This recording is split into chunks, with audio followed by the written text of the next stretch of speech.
What's going on, everyone? It is Alex. I'm Derek. And we're from Elmaster Kingdom. We're at the Phoenix Concert Theater today for the Dark Angel show, and we have the great pleasure of being joined by the Atomic Clock himself, Mr. Gene Hoglan. So Gene, just want to say thanks so much for spending time to chat with us. Thank you guys for having me, man. We're happy to be here in Canada. We're happy to be here at the Phoenix in Toronto. So ready for the big metal show tonight. We're happy to have you. Yeah, and you yourself have some history with this venue. You've been playing many times. Been here a number of times, totally, man. It's always nice when I'm able to guide people like, hey, man, around the corner, there's a nice little cafe. You can, nice little diner you can get some grub at, and everybody's like, oh, cool, thanks. That kind of thing. Yeah. I'm familiar with the neighborhood as well, so there you go. There you go. Yeah. Sweet. So the most exciting thing right now is that Dark Angel is on your first tour in over 30 years in North America, Right. promoting Extinction Level Event. Right. So talk about this is an album that has been in the works for quite a while now. Indeed, yeah. Yeah, what was the, I guess what I would want to know is why now? Why was this the right time? Because it had been a long time since, I guess, the band split up to when you guys then came back and did some reunion shows. Right. And then, I'm sure you got really occupied with Testament and a lot of other projects you had going on. But why was this the right time? It just happened to be the right time. Well, I'll be quite honest. It's like when you are touring material that is 30 plus years old, I think you probably start getting kind of lumped into this kind of legacy act or nostalgia act. And it's like, well, if we're going to be back here touring, intending on touring and being a band, you better be a viable band and have product out. So, that's what lent itself to lend ourselves to be able to, have a new album out. And plus, why not? If we're back, let's be creative and put out a new record. I got a lot of riffs I can start putting together, and Jim Durkin did the same. And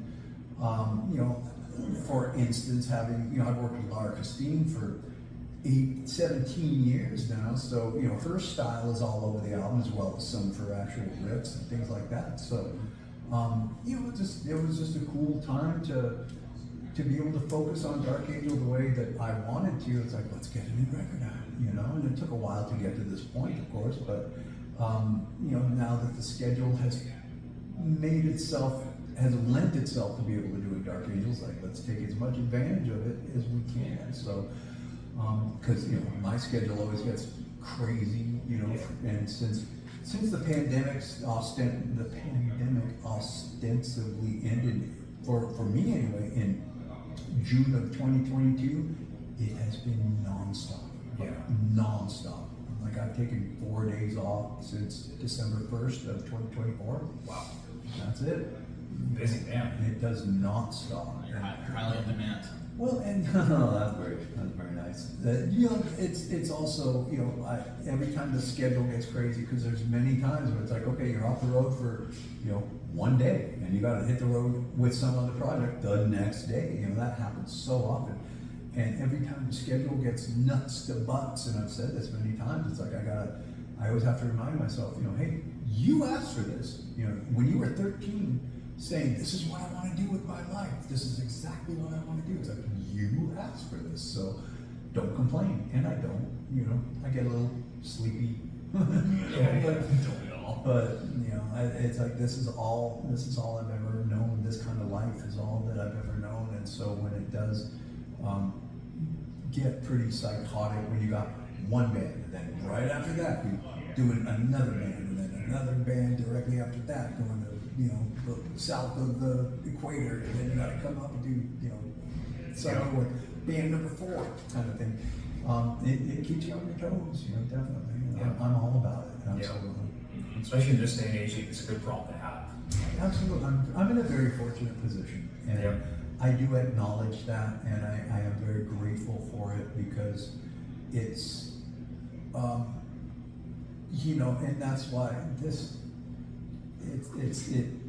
life is when it comes to, relatively speaking, to somebody out there whose life is actually challenging, they're struggling to make ends meet and like not pursuing any sort of dream at all. They're just grinding to put food on the table, especially in this current day and age.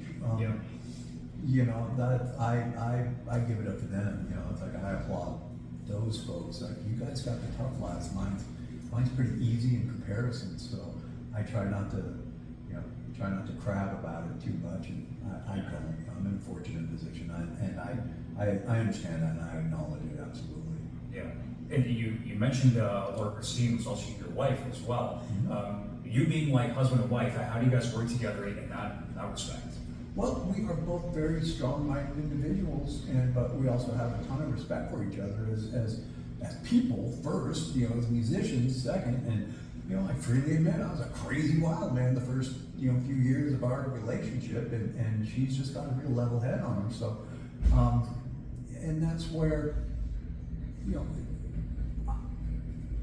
I always dig being on the road with her, because it's always she's my best friend. I dig being on the road with her. And the fact that she is in Dark Angel has nothing to do with me. I didn't. This was all done kind of, I guess, behind my back. Really? Yeah. This was not. She was Jim Durkin's choice. Like Jim Durkin, when we got back together and started playing shows back in, I guess, 2014 or so. You know, Jim had let us know. He's like, guys, I'm going to make everything that I can, but there's going to be times in the future, you know, if we keep doing this, that, you know, I might not be able to catch every single run or every single, you know, gig or little string of dates, you know, that's going to happen. And we didn't have to deal with that too much in the first few years of our reemergence, because we weren't doing all that much. But then when we started doing more and more and more, you know, that's when Jim was saying, look, I think it's going to be time to, you know, we got to get the live guitarist. And I had played Jim, Laura, and my material from our band that we had together, our project, and he was blown away. He's like, oh my God, she's my favorite guitarist now. And so with that in mind, you know, he went to, you know, he went to the guys and said, look, Laura is my favorite guitarist. I want her to replace me, and, you know, take a vote. And so I had nothing to do with it. You know, they told me that I found this out years after it happened. You know, like, this is how it went down. It's like crazy, holy moly. So there you go. So I didn't have to go to the guys who, come on, gal, play with us. And that's also, my conscience is clean, and she's elevated our name, definitely. She's a crushing player, and she's high as hell, and you know, I dig playing. She's my favorite guitarist, so I love playing with her. She's an amazingly well-rounded musician, and she just gets my respect as a musician, you know. Yep. In terms of the band, before you know, she is my wife. But fortunately, everybody in the band loves her. You know, she loves everybody in the band. They're her big brothers, and she is their little sister, and they have that kind of relationship. You know, she is a very loving, upbeat, very positive person, and you know, that's something a Dark Angel can use. You know, grizzled old dudes that are like, you know, surrounded by this young, like, just wonderful little sprite. And I'm speaking of her as a bandmate, you know. It has nothing to do with her being my wife, but that's the way she is with the band. So live, she's elevated our action, you know. So Dark Angel is very fortunate and grateful to have you know, somebody of the caliber of Laura Christine working with us. So we're excited about that, totally. That's fantastic. Yeah, it'll be my first time seeing Laura tonight, but this guy has seen her live before, right? Okay. I just feel like play with Newcomb on the Death's Wall. Right. Death's Wall tour. I actually missed Newcomb when they were on that Death's Wall tour. Oh, I okay. arrived Fair late, enough. unfortunately. Okay, so That's okay. that'll be first time for us seeing her tonight. We're looking forward to seeing her in action. Definitely. Sure. I actually wanted to. Do you remember the first time you ever came to Toronto, and like what do you remember about it? The first time we came to Toronto was in 1989. We played the Underground, and I remember guys from Infernal Majesty showed up for the show, and I believe we had our buddies in Sacrifice were coming around then as well, and yeah, it was an underground club. Don't even know if it's still here, but it was called the Underground. I know we had to walk down some steps to get there, but You know, I know that we were playing Montreal as well. You know, Montreal is like they bring it. You know, they bring it. So that's what I'm saying. You know, Toronto, you got, you know, hey, you got competition. We do. So, We definitely do, that's for sure. all right. So That is for sure. but every show in Canada is always awesome. You know, especially playing like the Prairies. You know, playing Edmonton, Calgary, and all those kind of places, Regina, and you know, Winnipeg, and all those places. Oh, you've been up there even. Dark Angel hasn't. I've been there a million times, but Right. this period, you know, Canada has always been a really awesome place to play because you know fans are into it. You know, Yeah. they get excited. And that's really cool. You know. Yeah. So I'm always all about playing as many shows as we can in Canada. Sometimes it doesn't lend itself to that many, other than a couple here on the East Coast ish, and then you know West Coast, Vancouver kind of thing. But you know, maybe at some point we'll be able to get a 10-date run up here. You never know in the future. Yeah, definitely gonna make that happen. No, So that's all promoters out west watching, get Dark Angel out there. Yeah, get him People out want to there. see him. Going to Okay. And didn't you? I heard something that you used to. Did you live in Vancouver for a while? for 12 years. 12 years, huh? Nice. Nice. I think I heard that from Ash Pearson. Right. He mentioned that. He's my drum son. Yeah, that's where I met Ash. And for instance, with Ash, you know, he was underage when we met, so he couldn't even come to our shows. Wow. You know, so but that was one thing that just when it comes to Ash is I knew a lot of folks in Vancouver who were, for lack of a better term, crazy, and Ash was not one of those crazy people. He was Yeah. a very serious, goal-minded, goal-oriented young dude. Hate to say it, reminded me of myself at that age, you know, where it's like focusing on your craft, drumming. We had so many conversations about drums, you know, DB over at my place, we'd just be talking about drums and playing drums and all that kind of stuff. So, you know, Ash was a great, you know, he was a killer drum. He is a killer drummer, you know, he's a killer drum son. You know, he's family. You know, Ash is family. Laura is his big sister. You know, kind of thing. So there you go. How did you guys meet? Since he met you at such a young age. He came. We had a what was it? An in-store at the local record store. What Scrape Records, I believe. And Ash came down to that thing, and that's where we met. And then I remember it was pretty recently after that where one of my other bands, that was Strapping Young Lad that had the in-store. I was in a bunch of bands in Vancouver, the Almighty Punch Drunk, Just Cause, Mechanism, things like that. I remember, I think it was Just Cause had a show right around, I think it might have been on Halloween or close to Halloween, and Ash he had carved a Strapping Young Lad logo in a pumpkin, and he brought it to soundcheck. He's like, can't come to the show tonight, but here's a strapping pumpkin. You know, I set it on my front porch there. That's killer. And that was kind of the first couple of times we hung out. And then I think it was just, you know, he would show up to places, and you know, I remember being underage, and you know, I grew up around this industry. You know, when I'm 13, I'm going to clubs, I'm hanging out with all these bands who eventually became giant rock stars. Yep. And I'm seeing them in the clubs, I'm at their houses, at the after parties and stuff. I wasn't drinking, I had no drugs or smoking or anything like that. So I was just a young, focused guy, focused on this is what I want to do. So I'm gonna be like a sponge over here and just take in the good, take in the bad, and see what, you know, filter all that through my brain, and just see how I need to comport myself to move forward in this industry. And so that is what I did, and I think Ash probably did about the same thing, you know. Yeah. Great. Yeah, 12 years in Vancouver, total. Wow. Yeah, nice. There is one thing I wanted to ask about. I'm not a drummer, Alex is, but Okay. I do want to know, how did you hold Lombardo's kit together? Like, you only got two hands, so I'm like, how are you like holding all this? Like, okay, I gotta hold this, okay, I gotta hold that. Like, It was essentially just that, you know, because this was the Haunting the Chapel session, you know, 3-song session, and I remember it must have been Chemical Warfare was his first song or something. I think it was the second song, really. Because I remember standing behind him, air drumming Capture of Sin, you know, he's playing here, and he wasn't having the issue with the kicks But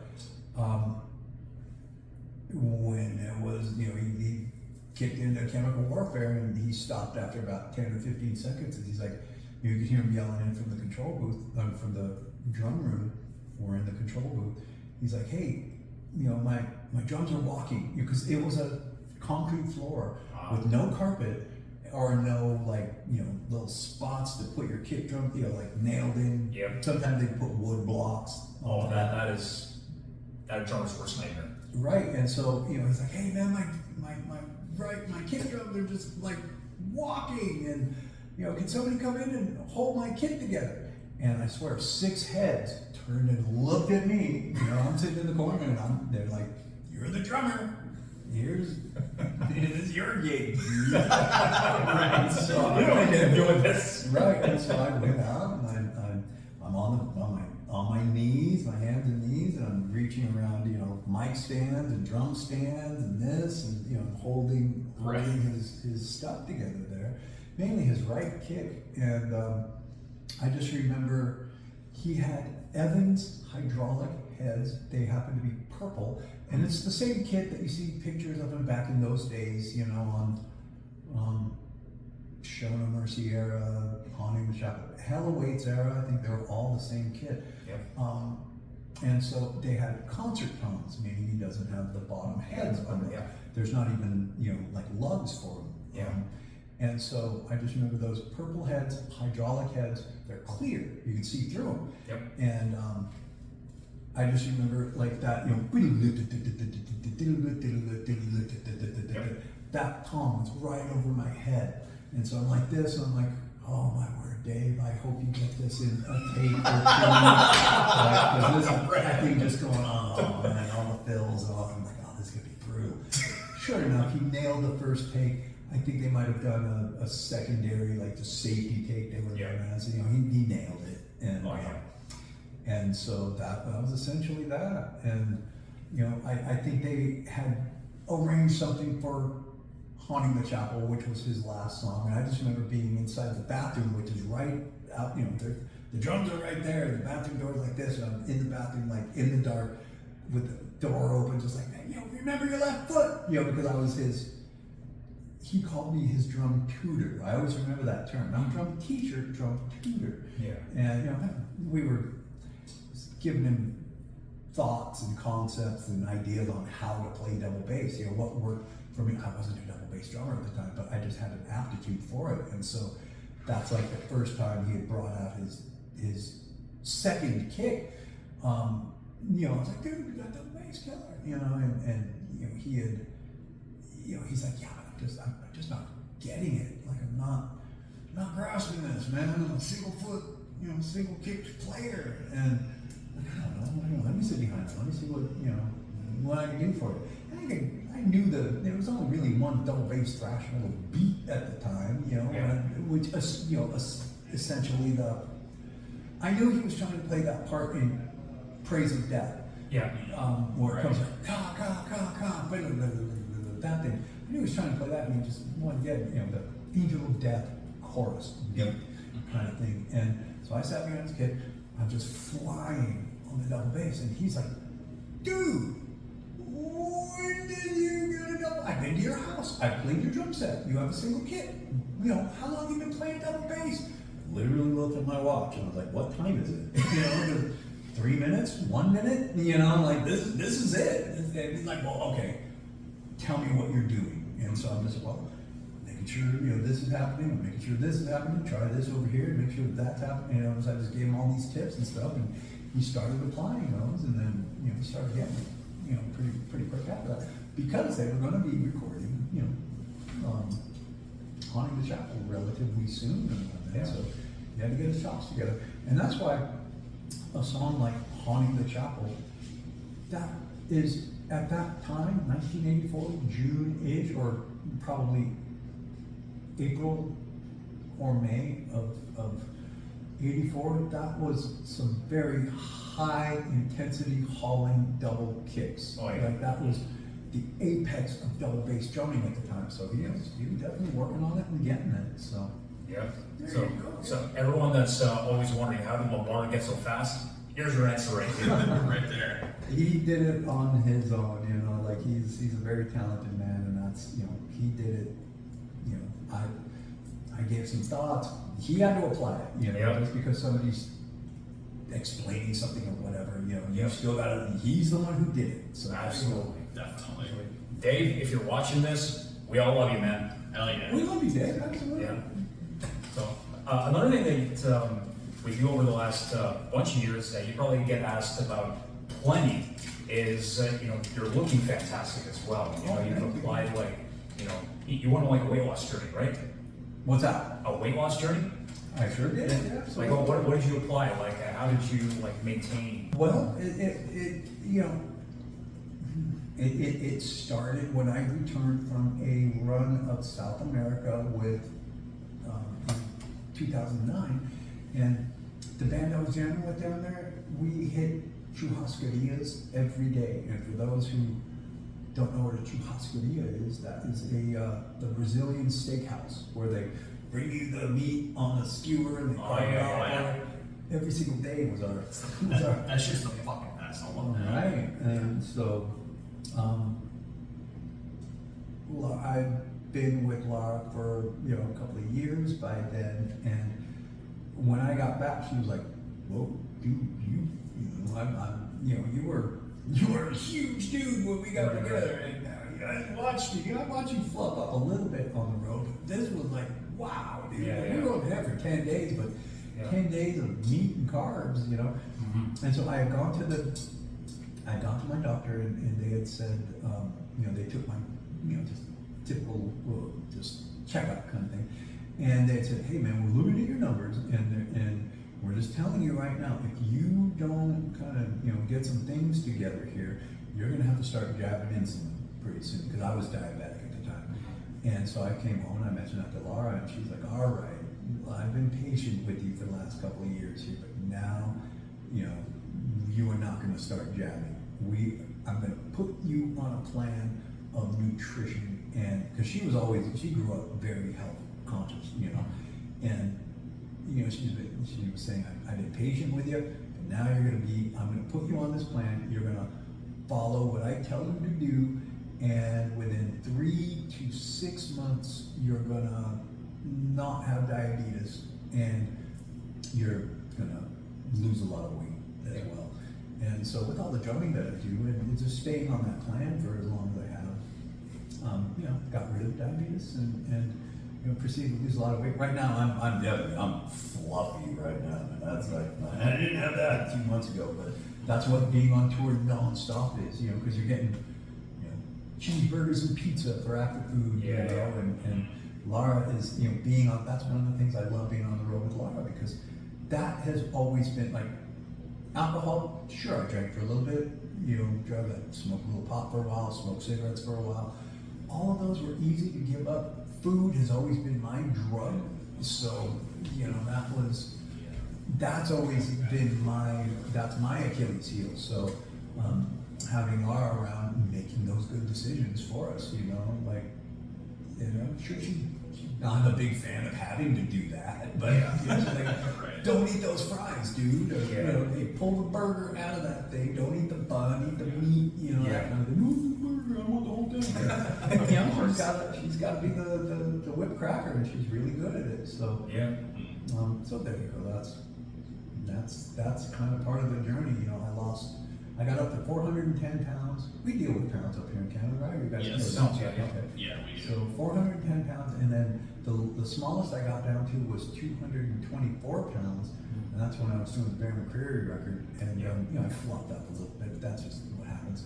You know, I treat drums as cardio every night. They are. And that's one of the reasons why I don't take days off when I'm at home.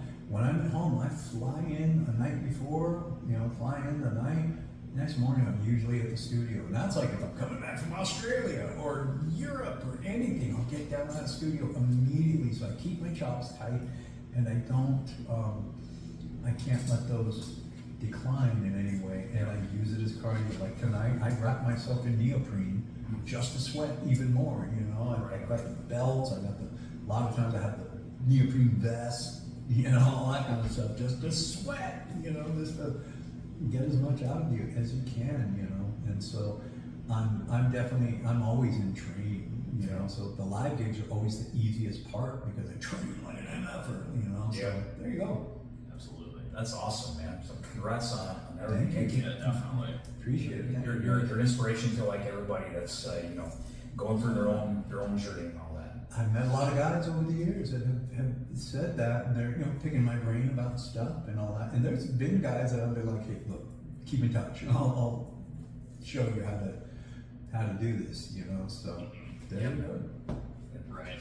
I do have a question regarding the recording of Darkness Descends. I read this story recently, and you can confirm or deny, but apparently what I read was that you got kicked out of the studio by Randy Burns because you said to him that Don Doty's vocals were, quote, not heavy enough. Right. Is that accurate? Well, it was actually taking that a step further. Was Jim and I, you know, we pretty much created that vocal style and that vocalist by us berating him. I see. You suck. This is terrible. God, put some balls into it, man. That's just the way we were. That like we weren't. And I think Randy was like, "What? Right. God, you don't talk to your singer this way." It's like, Wow.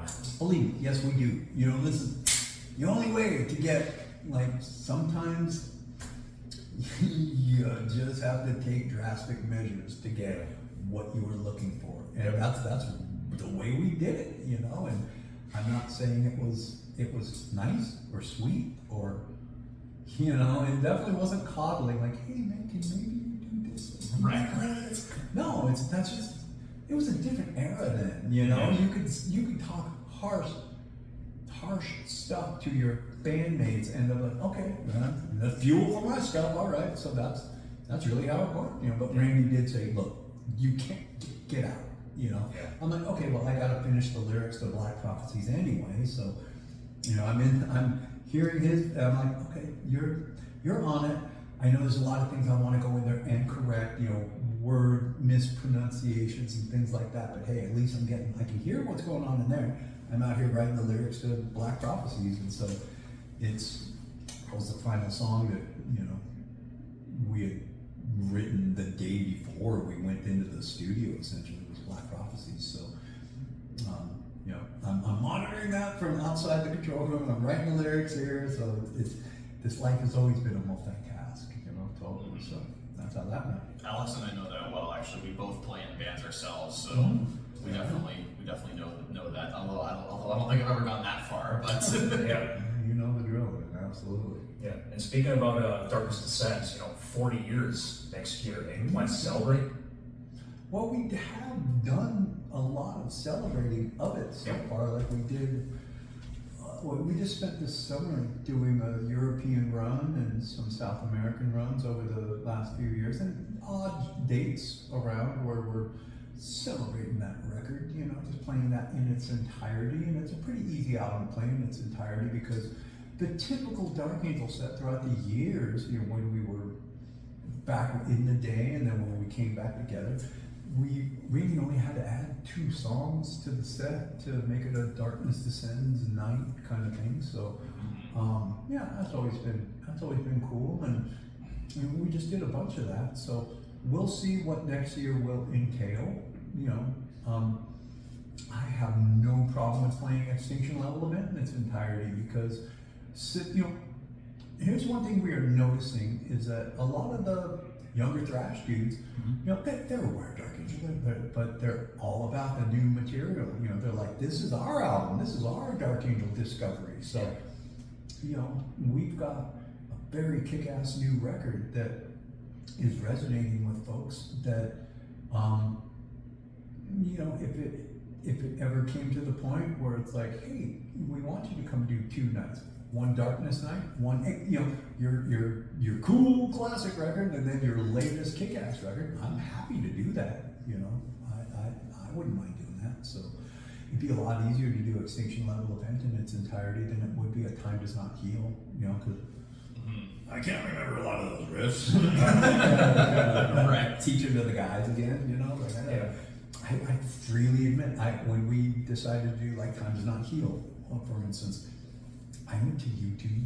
And I found some kid that like did a really killer job of playing it. Not quite perfect, but I was like, you're in the ballpark. Yes, Yeah. you're Right. sparking my memory on how to play it when it was like I had to show it to Laura, and she ended up coming around. It wasn't that long ago, so so thank you, young YouTuber. Yeah. Track time does not heal for You us. helped Gene Hoglan relearn one of his old songs. Thank you very much. Oh, I've done that for drum parts too. Anybody got some empty words from Symbolic out there? I'm gonna be watching your videos, man. Yeah. I cannot remember the drums on that song at all, and we're gonna be doing that song soon. So Hope to be there for that show. Yeah. 30 years of Symbolic and 35 years of spiritual healing. That's right. Yeah. And also next year, 35 years of Time Does Not Heal. shoot, is it crazy? Well, there you go. A lot of anniversaries. Yeah, 91, yeah. Yeah, and that's, I freely admit that's it. That's never really, that's a very recent sort of occurrence from bands, Thank you, Slayer, with your Rain of Blood, and thank you, Metallica, with your Master of Puppets. Yeah. But now that's what, booking agents and promoters seem to feel is a viable way to sell your product. And it's challenging. The touring market is challenging. Oh, it is. Now. You got a ton of bands that are out there doing it, and a ton of bands that want to be doing it, but they, it is challenging. It's doable, but this is a challenging state of the market right at the moment, because it's not. Post-pandemic was challenging enough, and now it's gotten even more intense. Like just getting across the border is it's a different entity than it was just a few years back. So, and we're fortunate that our paperwork is always really tight. Every band I've been with, and that's what you need, tight paperwork. But there are always intangibles involved, and there are many intangibles involved in the touring industry now that weren't in place a few years ago. So, inflation hits hard, but it's all manageable and negotiable, I guess. You can navigate your way through it, but you have to be really, really smart about it. There is no, there has been profligate overspending in thrash metal. That doesn't occur, but you have to be really, really wise with what you concentrate on with your budgets. Exactly. It's very challenging, and that's one thing I don't know that anybody necessarily understands. I think there's probably people out there just going, you guys just ride around in limousines and take private jets to things. It's like, Drives me crazy when people say shit like that. yeah, and hey, 51% of all online content are bots. Yeah. So that's when you got to take that into consideration now. No, but there are people out there who genuinely believe that bullshit. Well, and that's why, hey man, I genuinely believe that, like Jerry Jones, the owner of the Cowboys, is a maniac who's out of his mind and doesn't know what he's doing. I think that's an accurate statement. I'm a huge football fan, so I know. Yeah. So, but I'm a Bears fan. George Hallis was, he knew what he was doing. But I'm just saying, I don't know the minutiae of what Jerry Jones's job is, so I'm not going to comment on it. And that's just the thing. A lot of these are bots, and a lot of people don't know what they're talking about. So I know what I'm talking. I know the music industry. I know the metal industry. I know how to comment on that. Yeah. I'm not going to go to a guy who is like an HVAC person. Somebody who installs heating and air conditioning units and tell him how to do his job, because I know nothing about it. So that's the thing. If you don't know, then I'm not going to listen to you. And chances are your comments never even get to me, because I don't go online. I don't read comments, good or bad. Yeah. I'll have people report things over to me, like, hey man, did you know that this review of your last show gave you a thumbs up? Great.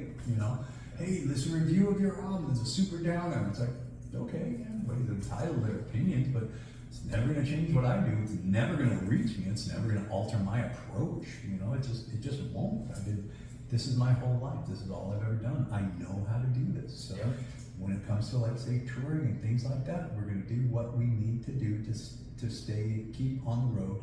And that's why you've got a new album out of a band that could be a legacy act, a nostalgia act, just doing the same 4 records, you know, and then next year we'd have to do a Time Does Not Heal tribute. You know, this is just a way of keeping us a viable band, and this is a way that we get to reach other folks, you know, and, you know, newer folks, and, you know, check out the new record on reverserecords.com. I'll freely give it a plug there. So, Yeah.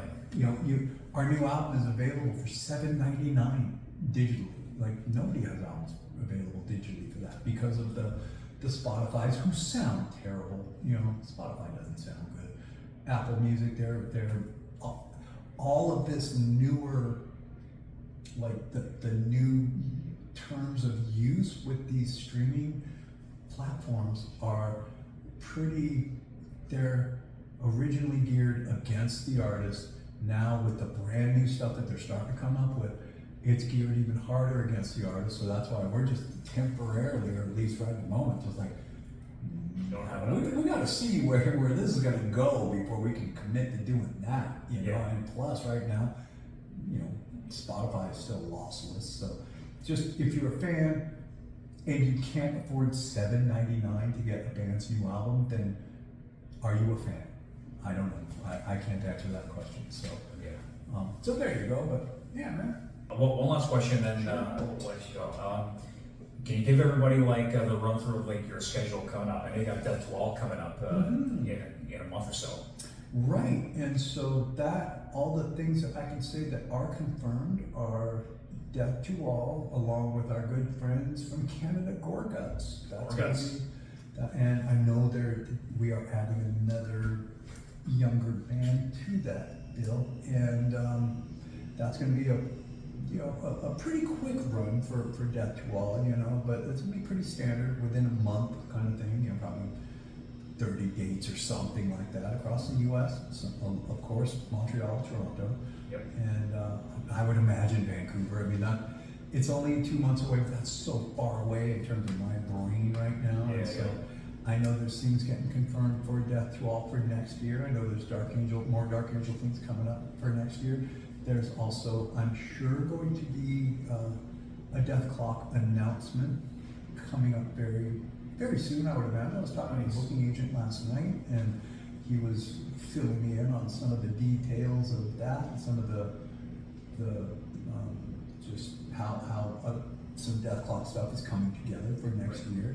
Like, and there's going to be some more Bear McCreary. You know, I think we might have played Toronto. I know we played Montreal. Did we get Toronto as well?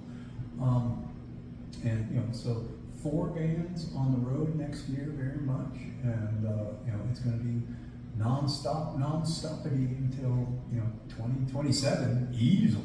You know, so there you go. So that's about what I can comment on at the moment. You know. So the thunder of the atomic clock coming to a town near you.